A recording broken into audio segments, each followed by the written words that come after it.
Okay, good evening, everybody. Welcome to the AIA Archaeology Hour for February 25th, 2026. If you are not familiar with the AIA, we are North America's largest and oldest archaeological organization with nearly 150,000 members worldwide, supporting archaeologists, excavators, excavations, publications, research, and site preservation across the world.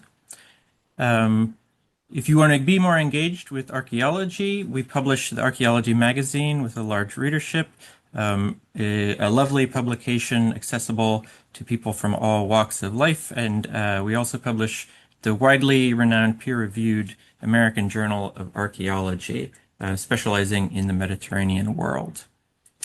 There are extensive opportunities with the AIA to experience archaeology, including fieldwork opportunities, lectures, archaeology fairs, and local events sponsored by the AIA or the local societies, such as the San Francisco chapter of the AIA, who is hosting today's Archaeology Hour. And there are also archaeological site tours around the world available through AIA Tours. Here's a QR code that you can scan to become a member of the AIA and join our community of professional archaeologists and enthusiasts around the world. Some of the member benefits include eligibility for AIA fellowships and grants, affiliation with the local society, discounts on annual meeting registration, the ability to serve on AIA committees, $100 off your first AIA tour, and archaeology and AJA subscriptions. You can also donate to the AIA using this QR code. We're a nonprofit and rely on donors to support our missions. Your gift makes archaeological research, site preservation, publications, and programs possible. Here are some of our virtual lectures for the 2025-2026 season. This month is Professor Akin Ogundiran, who I'll be introducing in just a moment. Next month, we have Dr. Helen Green, and coming up is Dr. Justin Dunavant. All of these AIA Archaeology Hour talks will be available on the AIA YouTube channel. Today's lecturer, as I mentioned, is Dr. Akin Ogundiran. Dr. Ogundiran is an archaeologist and historian of pre-colonial Africa with a focus on the Yoruba world from circa 400 BC to 1840 CE. He is a professor of history at Northwestern University, where he teaches courses on African civilizations, African economic history, and early modern empires. He received his PhD in archaeological studies from Boston University. Professor Ogundiran has published extensively on West African archaeology and history, particularly regarding the Yoruba world. His most recent book, The Yoruba: A New History, was published in 2020 by Indiana University Press. Professor Ogundiran currently carries out several ongoing research projects in southwest Nigeria, including at the UNESCO World Heritage Site of Osun-Osogbo Grove. Please join me in giving a warm welcome to Professor Ogundiran. And Thank you just really so briefly, much. oh yes, of course, sorry.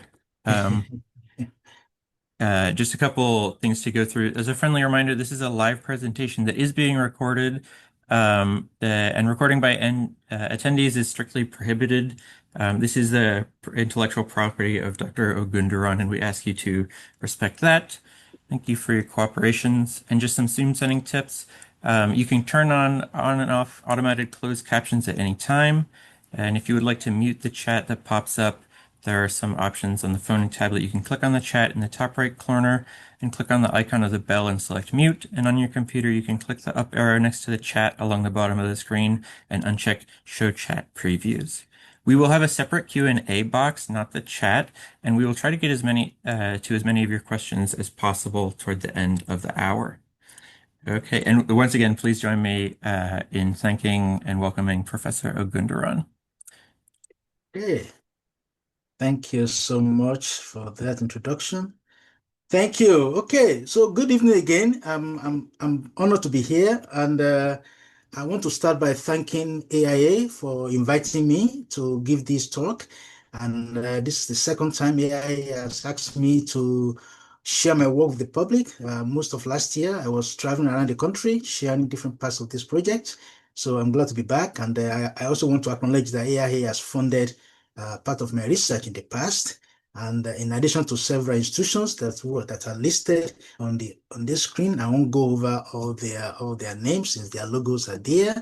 But most importantly, I want to thank my collaborators in Nigeria, especially students of the University of Ibadan, University of Jos, who have been part of this project for the past 8 years, and their hard work is the product of what I'm going to share with you this evening. And also, I want to dedicate this talk to a very great friend, and as well as the collaborator Olusegun Moyib, who was my assistant field director for 5 years. Unfortunately, he passed away in 2021. His soul rest in perfect peace. Walls and earthworks are staples of African archaeology. There are many famous walls that many of us on this Zoom call are familiar with.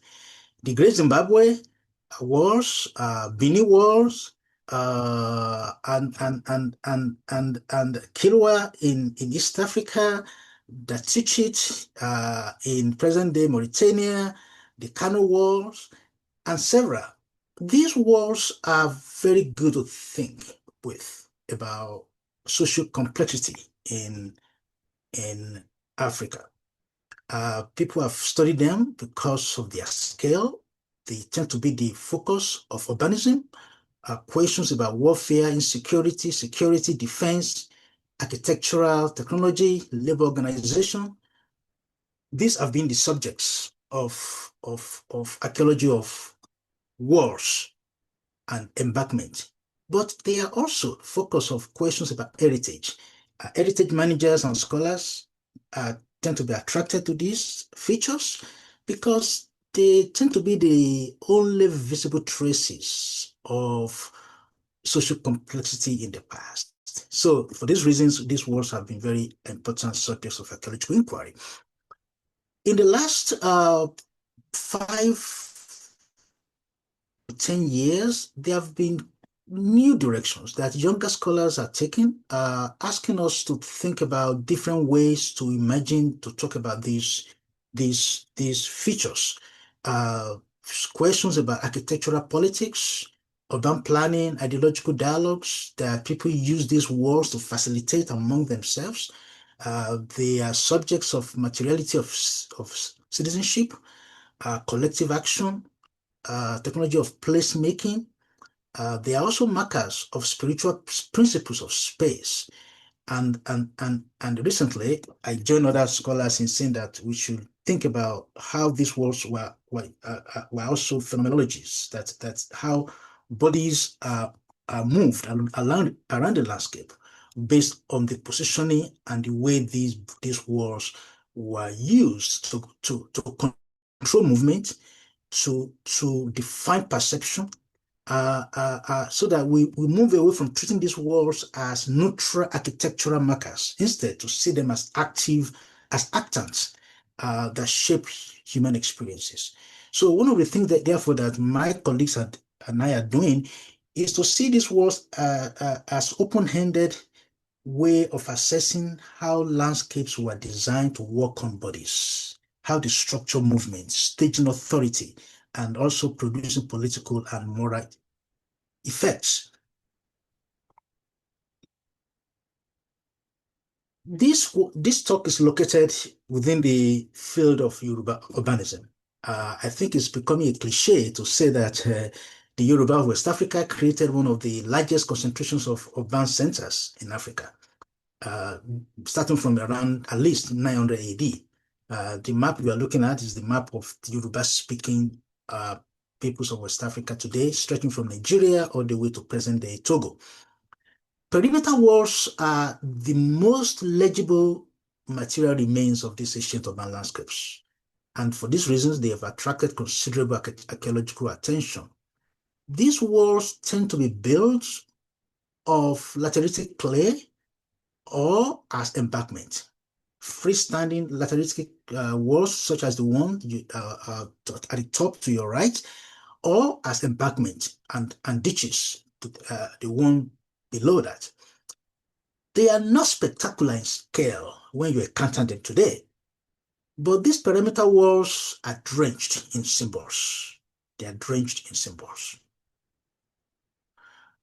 I'm going to use two case studies in this very short presentation to illustrate what these walls look like in terms of understanding the archaeological past of Yoruba urbanisms. I'm going to use Oyo-Ile, the capital city of the Oyo Empire. The empire lasted from about 1570 to 1836. And so this urban complex is denoted on the map as these circular features, the big one. Next to it, which is about 1 kilometer to it, is a smaller community, and I'm going to the name of that is Old Bara, and I'm going to use those two to illustrate the kinds of walls we've encountered in them. The first written document we have about these Yoruba walls are the writings of Hugh Clapperton, a Scottish explorer who traveled across the empire between 1825 and 1826. As he was getting close, about 50 kilometers to Oyo-Ile, right here. I hope you can see where Oyo-Ile is right here. Unfortunately, I don't have a pointer to indicate that here. He put this in his diary. The further we penetrated the country, the more dense we found the population, and civilization became at every step more strikingly apparent. Large towns, at a distance of only a few miles from each other, lay on all sides of us. It described these walls as being built of clay. Actually, it identified at least 14 of those towns and cities between Badagry, a coastal town, and Oyo-Ile, about 320 kilometers distance. He identified about 14 of them. And he acknowledged that the largest of these cities and towns was Oyo-Ile. He described the perimeter walls of the city as built of clay, about 20 feet high, surrounded by a belt of thick vegetation. It goes on to talk about how monumental this landscape was in terms of its built structures. This, after Clapperton, other scholars, other travelers passed through the Yoruba region in the 19th century. They laid the groundwork for this flat interpretation of perimeter walls as defense architecture,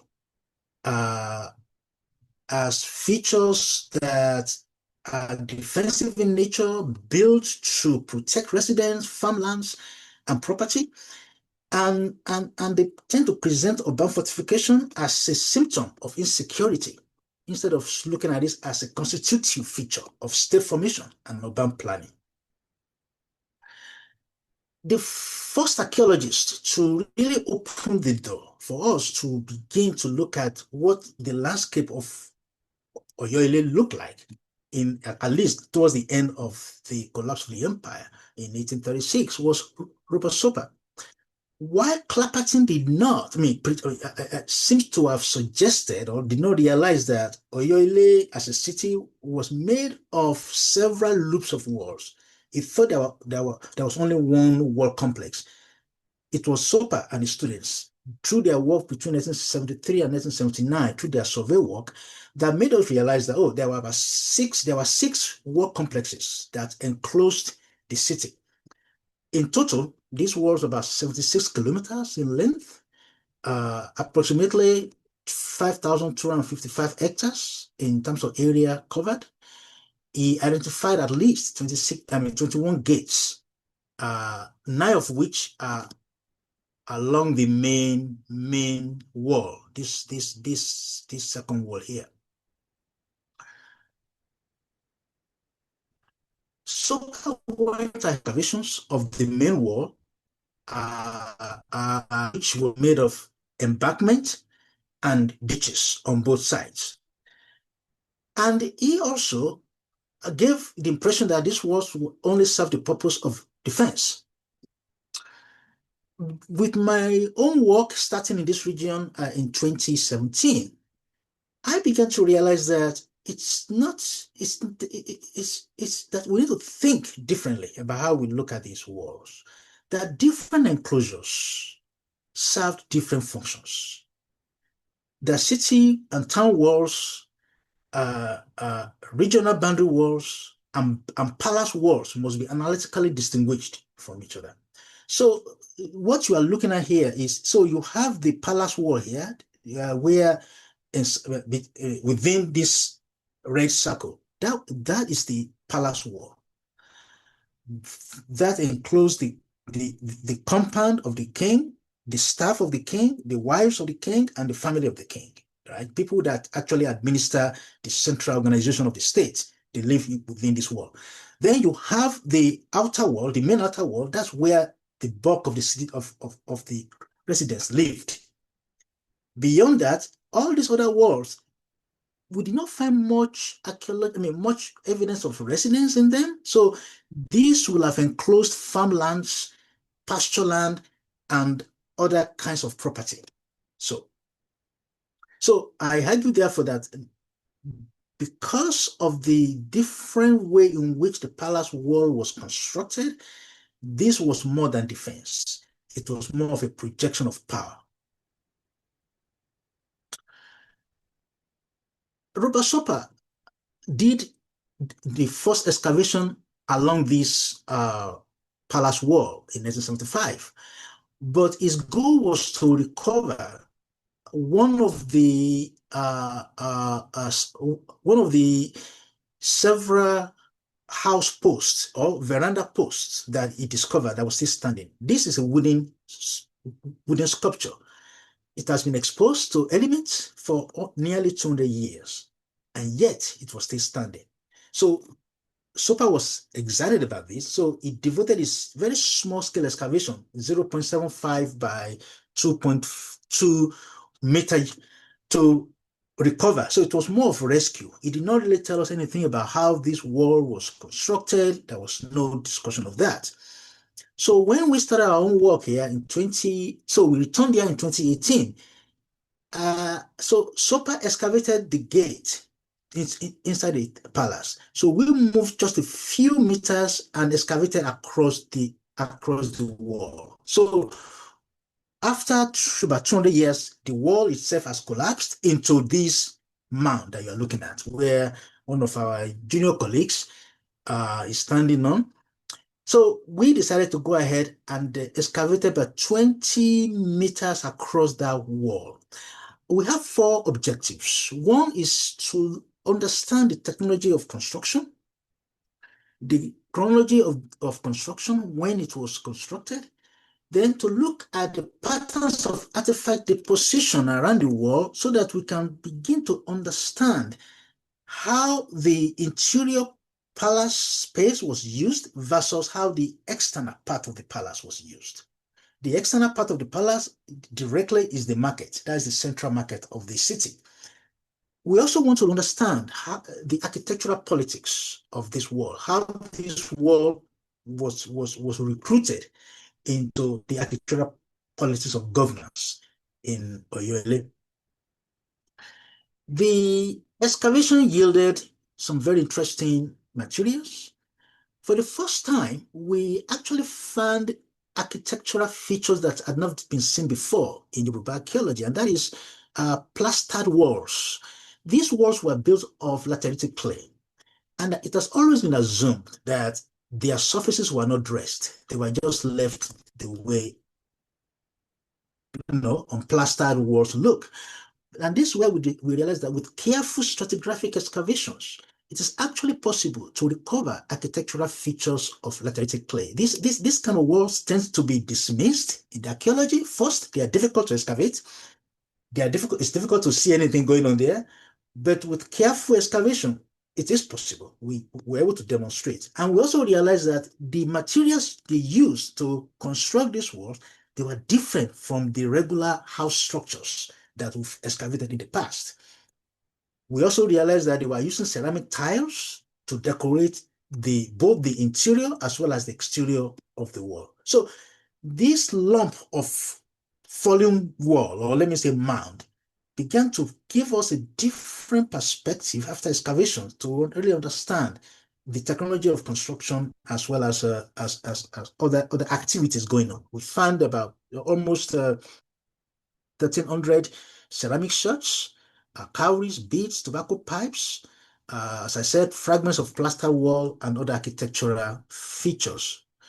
We also noticed that counterfort stones were used as part of the retaining wall on the interior side, showing that they pay attention to improving the strength of the inner wall against side sliding or to resist high loads. So people they were putting a lot of thought, a lot of understanding of gravity and many other things into the construction of this wall.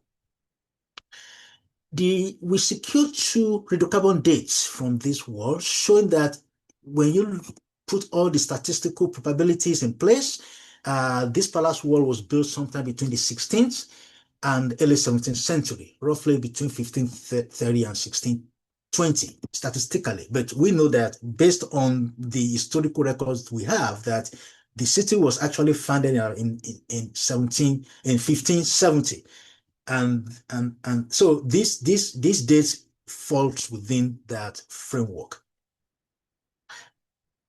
One of our colleagues, Niyi Adegoke, who used some of the materials here for his MPhil dissertation at the University of Ibadan, conducted sedimentological analysis, showing that the lateritic clay used for constructing this wall came mostly from metamorphic rocks with a significant contribution from acidic igneous rocks. Of course, quartz was the dominant material, accounting for between 90 to 93 percent. Sorry for that typo there. That was the 90 to 93%. And then minor composition include feldspar, tourmaline, garnet, and rutile. One of the striking things we see here is that the builders preferred rutile and rich clay for constructing the wall. This is not what we see in the regular house house architecture. It was only in this wall where we see that they actually prefer rutile and rich clay, because rutile is known to increase mortar's mechanical strength and reduce wall porosity. That's why in paint industries, in construction engineering, rutile tends to be added to clay or paint to achieve these goals, because rutiles are nano particles. They act as fillers or micro aggregates, therefore accelerating the clay mortar hydration process, promoting formation of more binding faces in the clay-based composites. So all of this shows that they were not just using any clay. They were mining particular kind of clay to build this wall, to give it strength. Putting all of this together, looking at the location of the carved wood post, which you can see here. So this is the main gate right here, and then these are the walls on both sides. We excavated across this, and super excavated just a tiny place here. Based on the arrangement of this and then the architectural features, we can begin to put together the materiality of power, the political functions that this wall served as a monumental apparatus of sovereignty that materialized the political order of Oyo-Ile. And also, this wall separates the city from the palace, the society and the state, right? And it is highly decorated, projecting power, narrating hierarchy, and describing political meaning onto the urban landscape. I will also argue that this elaborate decoration we see here shaped sensory experiences of those who will have approached the wall from the market, since that side, the eastern side of the city, was where the majority of the people lived. So approaching the palace, therefore, will have been a kind of a different sensory experience based on the elaborate architectural features that were associated with these walls. So these walls anchored narratives about power and authority. They control movement as well. Not anyone can just go inside the palace, right? There are certain barriers, but at the same time, there are moments that certain segments of the society were also allowed inside the palace. So I argue that these words should be read as object and subject of rhetoric, you know, in which there's a happening between the royal authority as well as non-royal authority, because the authority was not concentrated in the hands of royalty alone. Powers were diffused. The wall did not require explicit signage to announce its message. Its sheer mass and scale functioned as rhetoric. The Yoruba word for a wall or ditch and embankment enclosure is called Odi. Odi is the noun for deafness in Yoruba language. The wall and the deaf, same name, but the Yoruba also have the aphorism, Ogirileti, meaning that the wall has ears. The wall may appear mute, but it can hear, and therefore it can relay messages to those who can listen, who understand the language of the wall, right? So the wall, therefore, is a silent witness and listener to the activities taking place around it, and this is an affirmation in Yoruba metaphysics that walls are animate. They are not just natural beings that just exist. They are animate. The massive scale of the wall compared to the other city perimeter walls and residential buildings was also a reminder of the labor the palace could have mobilized, and that the sweat of several men and women was kneaded into the mortar of lateritic clay, stones, and potsherds used to build the wall. So as a politically charged boundary space and a dynamic zone of division and mediation between royalty and non-royalty, between the palace and society, the wall also produced affect.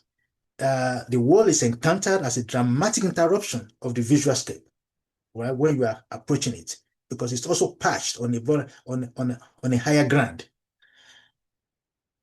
It's on the monumental edge that structured anticipation, that also calibrated the behavior. So all of these things challenge us to not to see this world as simply defensive. It's part of the markers to engage in dialogue. So as we study this wall and several other walls that we have been looking at in this area, I come up with six functional categories for these walls. Yes, they were part of the urban planning for social and physical health of people and their valuables. They are ways of creating community solidarity and political identity. They were also used to control, monitor, and regulate the movement of people for the purpose of internal security, but most importantly, for collection of levies and taxes. The gates existed not for security only, but as a way of harassing and collecting taxes from people who have to navigate these walls every day. Either they are going to the farm or they are coming from the market. And the market is deliberately located at the center of the city. So all of these things meant that the state could acquire or accrue resources to maintain itself through taxation. There was no flat taxation. A very significant portion of the state revenue came from what people pay going through these gates, about 21 of them every day. There were also ways of managing food security. So most of the land enclosed by these walls were actually farmlands as well as pasture land for their cattle, for their horses, which was the backbone of the military of Ọyọ Empire. These walls were also ways of institutionalizing inequality and hierarchy-based social order by segmenting the population into spatial ranks. So who lived within the walls versus those who live outside the main wall. All of these things determine social rank. And last but not the least, these walls were also ways to manage the basic routines of movement and social interactions. Because these walls were not, I mean, the gates that passed through this wall were not open to everyone at the same time all over the year. They are also deliberate choke points to slow down mobility, verify credentials, and make certain parts of the city inaccessible to some people or make it difficult to access to certain people. The second wall that we studied is the one about 1 kilometer from the northernmost wall, and that is Bara, Old Bara. Bara was a royal town where the king was buried after they passed on. It was also a retirement home for the elite palace officials, the eunuchs and the king's wives, who became the priests to administer to the court of the departed king, since every king that passed on became a deity. Now, Old Bara present different parts of work complexes. Actually, I would argue very small in size. In fact, Old Bara in size is about the size of the palace grounds. Old Bara is about 6.2 kilometers in circumference. The diameter is 2 kilometers. The total wall length is 10.2 kilometers. We've carried out about 85 test excavations at this site, and in addition to 6 large-scale excavations, which AIA funded about 3 years ago. So thank you again. And what we have seen, so all these red lines we are looking at, these are the walls. They show up in different places. And there are some were built of, I mean, most of them were built of granite blocks. Some were built of mud walls. Some were built of other kinds of materials. And what we are seeing here is that these walls were used to partition class-based residencies, the enslaved versus the non-enslaved. They live in different parts of this small community. Some of the walls, especially those that you see here, they were built to prevent erosion. Some were used to block, to divert rivulets and floodwater. And some were built for military drills, for people to run along, I mean, to the top of the hills and run back down. Now, these are my hypotheses. These are my hypotheses. But we also see evidence that some of the walls, like the one you see here, they will have been built as shooting range, bow and arrow shooting ranges, to practice. This is a highly militarized empire. Having all these exercises, military exercises were very important to maintaining the preparedness of the empire to either conquer new places or to defend itself. Some of these walls were also built as residences for southerners to manage observations of at least 4 kilometers around this landscape. So let me now begin to bring this to conclusion. Uh, the walls of Oyo metropolis are not overwhelming in their monumentality, but they are rich in symbols and they serve different purposes. So they challenge us to develop new conceptual frameworks about landscape engineering, about urban planning, about social ecology, that is how landscape was used to distribute resources unequally, of course, to different categories of people, the elite and non-elite. They also invite us to think about landscape epistemology, how societies create theories of knowledge, theories of power, and engage themselves in dialogue. By the way, words were used to control movement, how words were used to repress some people, at the same time to give authority to certain people. Yes, they were also important as security strategies, but these are not the only reasons why these walls were constructed. Uh, they were, for the most part, built to administer power. So all of these things, I hope, will generate new conversations about how to think and approach West African archaeology, especially in those places where we have these walls from Nigeria all the way to Ghana, all the way to Senegal. Thank you.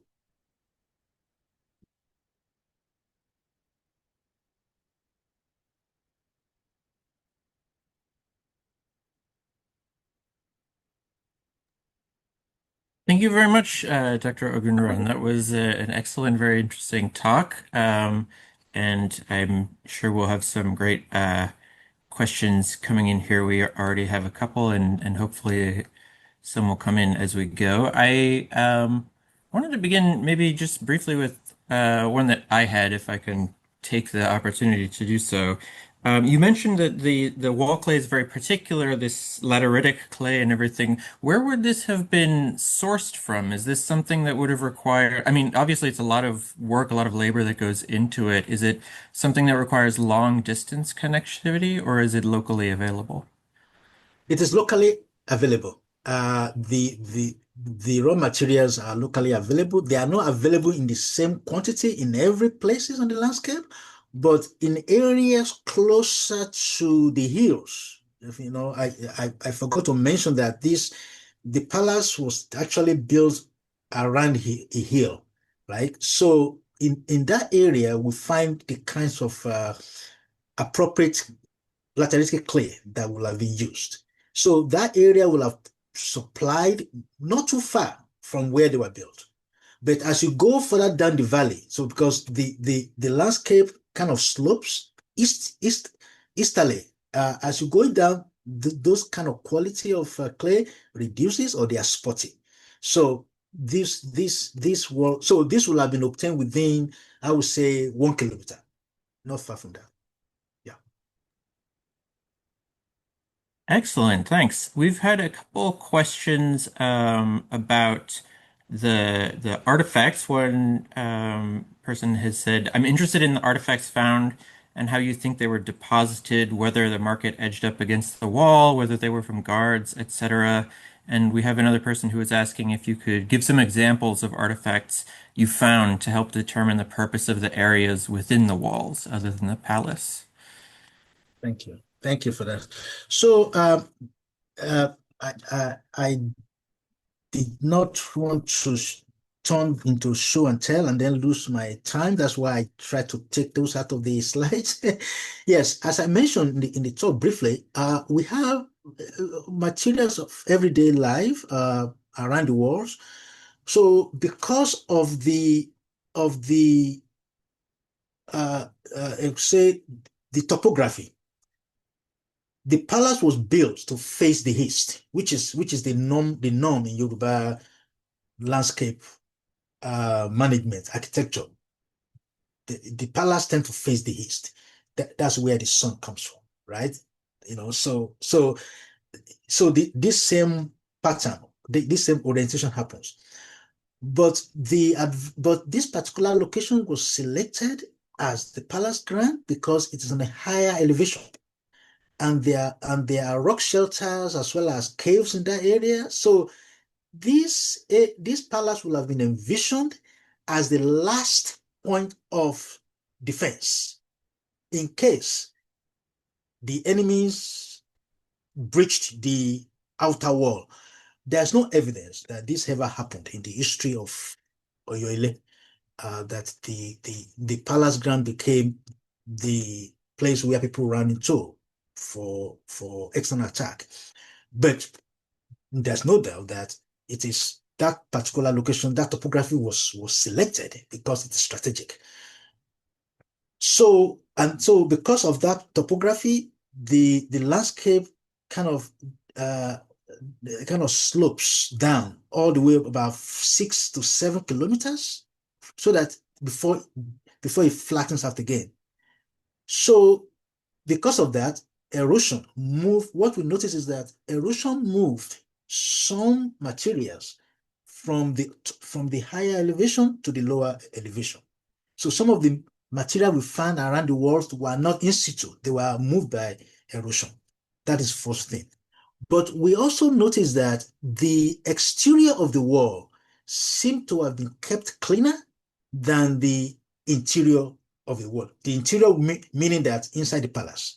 So the exterior is closer to the market, and that area seems to have been fairly well kept.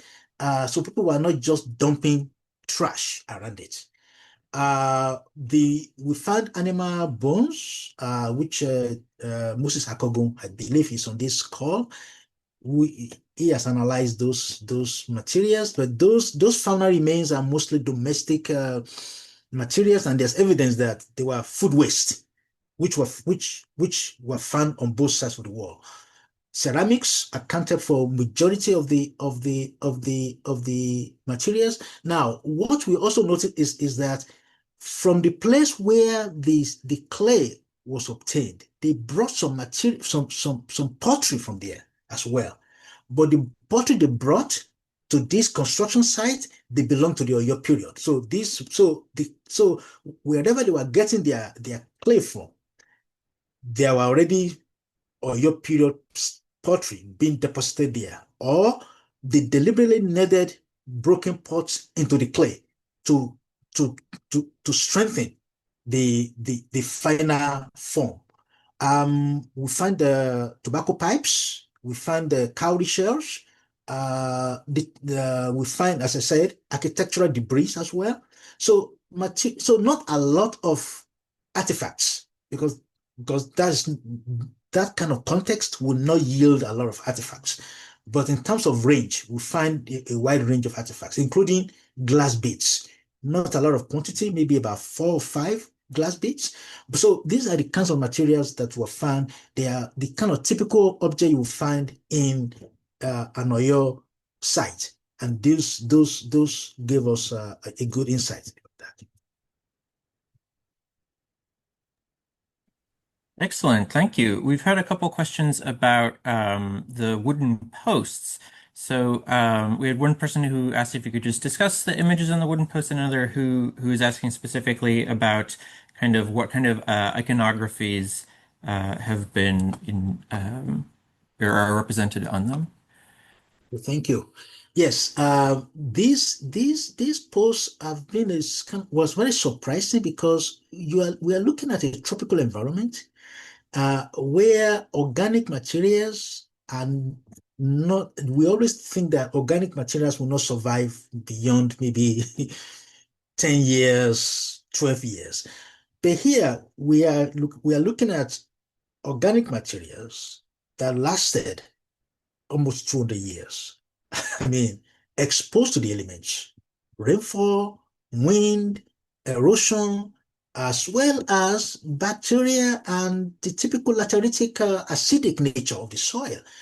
So the wood that was used, there's evidence that they treated the wood with some chemicals that we don't exactly know what those chemicals are.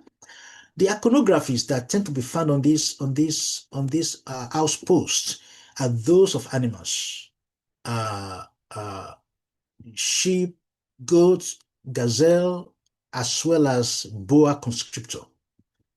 Uh, uh, um, Reptiles tend to be represented on Yoruba sculptures because of their regenerative qualities. So these are symbols of regeneration. Snakes, for example. These are also representation of royal authority. Snakes tend to appear on this post, but the iconography is because of time is very faint. It's because of erosion and wind and everything. These are faintly represented, but we can deduce from those sculptures that they were representing materials or objects of everyday life, of the environment. They are also showing symbols of authority and power.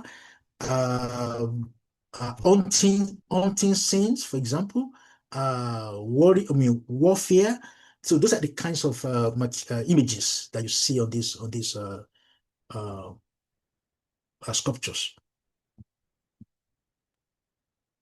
Thank you. We have another question here. Somebody says, I'm interested in hearing how you're thinking about landscape epistemology. It is also powerful how these walls animate the sense of hearing and deafness. How were palace occupants slash kings using these walls to navigate these phenomenological experiences?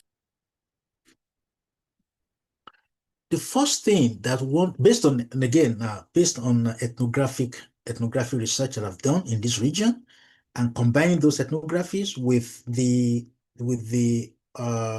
accounts, limited accounts that European travelers uh, left behind, especially Hugh Clapperton, Richard Lander, that actually visited Oyo-Ile, the capital, in between 1826 and 1830. So combining those, the palace to the palace gate was always, there are two things that one would notice. One is there will be a shrine at the entrance of the gate.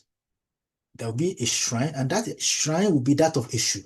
Eshu is the deity of liminal spaces. Uh, so that the gate is a liminal space. When you are outside it and you are passing through the gate inside the palace, you are going through a different dimension. So Eshu temple tend to be at the entrance. The second thing you will find at the gate will be drummers.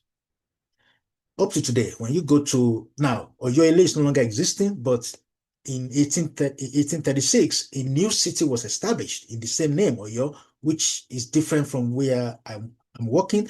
But when you go to Oyo town today, you find drummers at the gate. So what they use the drum for is to announce to the inner palace the people who are passing through, because the Yoruba use talking drum. So through their talking drum, they can announce who is arriving, so that the people inside the palace could prepare to know, because this was the period before telephone or other thing devices that we have today.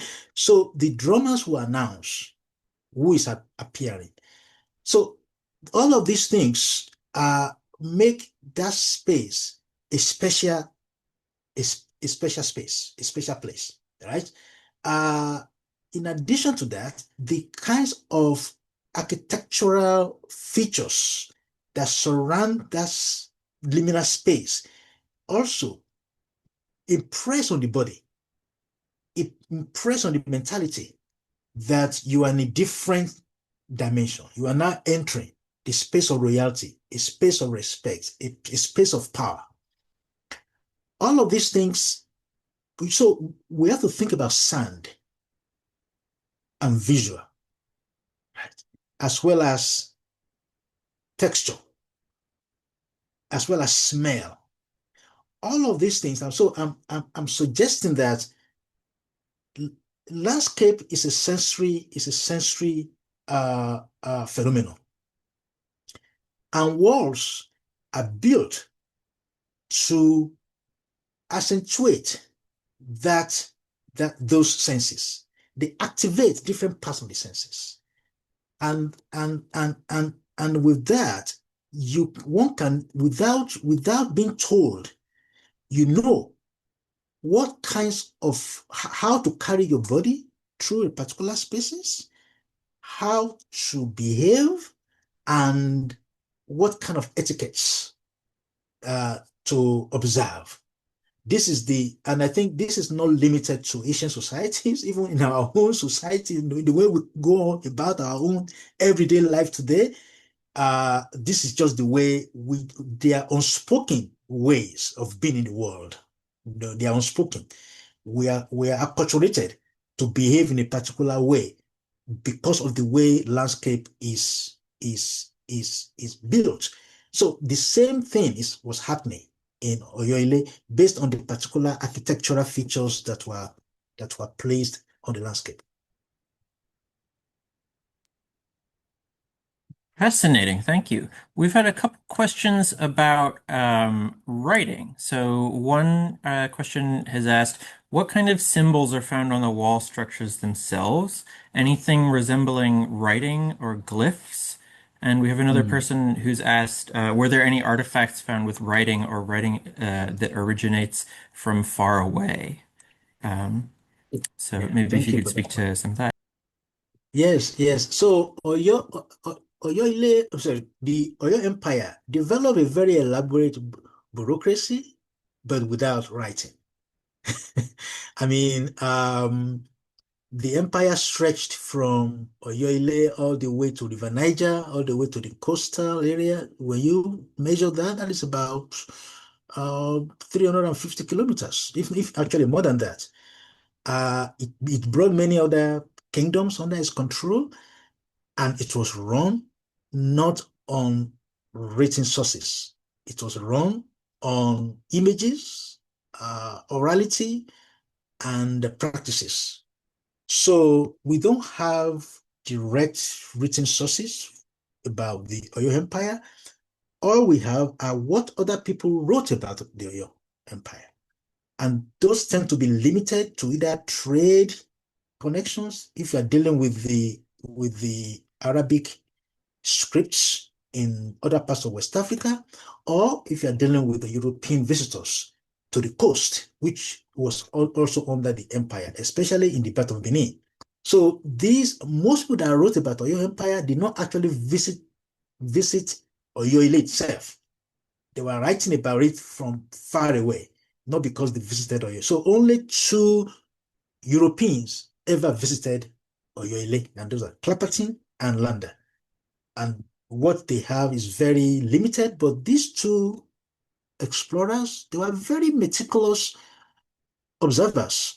They were able to give us information about everyday lives, not so much about political organization, not so much about iconography, because they themselves didn't understand those iconography. All they could just tell us is that, oh, this is beautiful, that, oh, the sculptors of Oyo Empire, they were great sculptors, and that they will rank among the best sculptors in the world, right? That's what they can tell us.